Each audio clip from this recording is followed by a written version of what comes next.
Why 12 Minute is my favorite video game.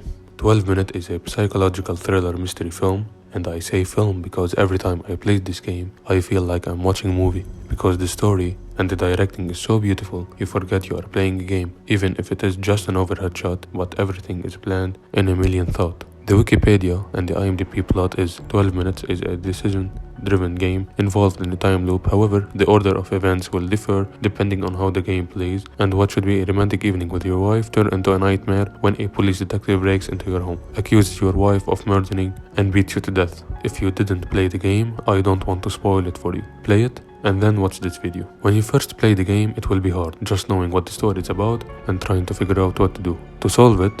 But as you play, you start knowing a truth after truth. You start to get intrigued on what will happen next and what will I know next. At first, you will know about the watch where it is hidden, and when the cop accuses Daisy of killing her father 8 years ago on New Year's Eve, because 8 years ago on New Year's Eve she was 100 miles away, and she is also pregnant, called the child Dahlia as the name of his mother. After proving with the thunderstorm and the Polaroid to Daisy that he is living in a time loop, she starts to tell him she hated her father because he had an affair with her nanny, and her mother hated them for that after he had a child from her nanny. And after taking the phone number of the cop's daughter to tell him to stay quiet and listen, he tells him that the father was saying when he was dying the word monster over and over. And also he tells them he needed the watch to sell it to pay to his daughter treatment, as Daisy was going to sell it to have more money for the pregnancy. Daisy said that the monster was her brother, as they always call him that. And when the cop said that the name of the nanny was something flowery like Daphne, he showed the baby clothes to the cop,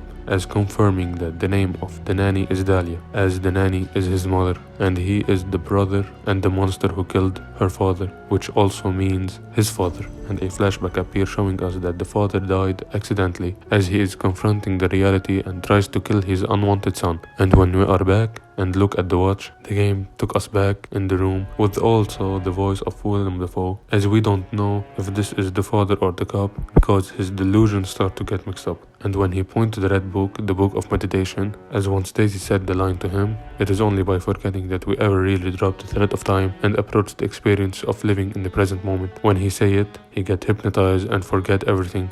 The game ends, but it's also the beginning, because we will eventually be back and meet Daisy, his sister, but not knowing anything as the game first opened. This is why immediately after you finish the game restarts, because life is inevitable. We will never know anything, and the truth will always be hidden. Live day to day, ignoring and be happy will eventually turn into a disaster when something important going to happen and change your life. So you will be stuck in a never-ending loop as the game presents to us. And maybe the main character is dead, because in some death theory, as someone is dying, will only see a moment over and over and will not escape from it and will only remember it. There is too much to say about this game and the hidden and hinted things in this game that will blow your mind. For example, when the cop is on the ground and say you're a monster, as the game hint to us you are the monster who killed her father from the beginning. And before entering the apartment, the painting of a bookshelf which the red book is in it as in the end. Also the painting of the flower as the name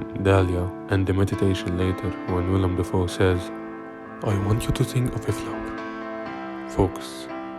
Breathe. Look at its contours, its curves.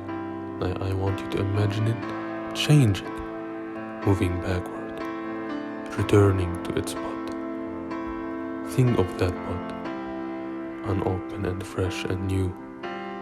Look at it as a whole. Don't just notice the change. Let go of how you saw this before.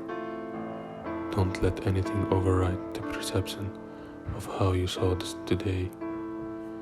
Just focus on that pot, and silently repeat these phrases. May you be free from suffering. May you be free from fear and anger. May you know peace and joy.